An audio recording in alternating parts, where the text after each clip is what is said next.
ঘুমানোর আগে লা ইলাহা ইল্লাল্লাহ 100 বার পড়লে কি হয় জানলে আপনি অবাক হয়ে যাবেন। এটা যদি আপনি জানেন তাহলে আপনি কখনোই আমলটি আর ছাড়বেন না। লা ইলাহা ইল্লাল্লাহ এই কালিমাটা আমরা জানি না এমন কেউ নাই, যারা মুসলমান আছি তারা আমরা সকলেই লা ইলাহা ইল্লাল্লাহ, আল্লাহ ছাড়া কোনো মাবুদ নাই, কি বলেন আছে? এই লা ইলাহা ইল্লাল্লাহর এতটা ফজিলত নবীজি সাল্লাল্লাহু আলাইহি ওয়াসাল্লাম জানিয়ে দিয়েছেন।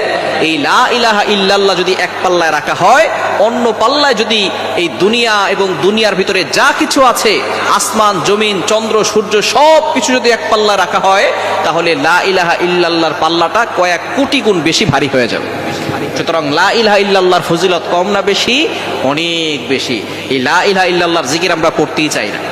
অনেকে সকালবেলা ইমান আনছে, আবার দুপুরবেলা তারা এমন কাজ করছে ইমান থেকে দূরে সরে যায়, এরকম হয় কি হয় না? নবীজি সাল্লাল্লাহু আলাইহি ওয়াসাল্লাম বলে দিয়েছেন, শেষ জামানে এমন অবস্থা হবে, সকালবেলা মুমিন থাকবে, সন্ধ্যাবেলা কাফের হবে, আবার সন্ধ্যাবেলা মুমিন হবে, সকালবেলা কাফের হয়ে যাবে।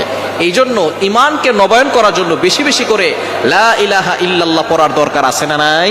লা ইলাহা ইল্লাল্লাহ পড়লে আপনাকে আল্লাহ পাক রব্বুল আলামিন অভাব থেকে দূর করবেন, আল্লাহ তাআলা আপনার জীবনে বরকত দান করবেন, দুনিয়াতেও শান্তি দিবেন, আখিরাতেও আল্লাহ তাআলা শান্তির ব্যবস্থা করবেন।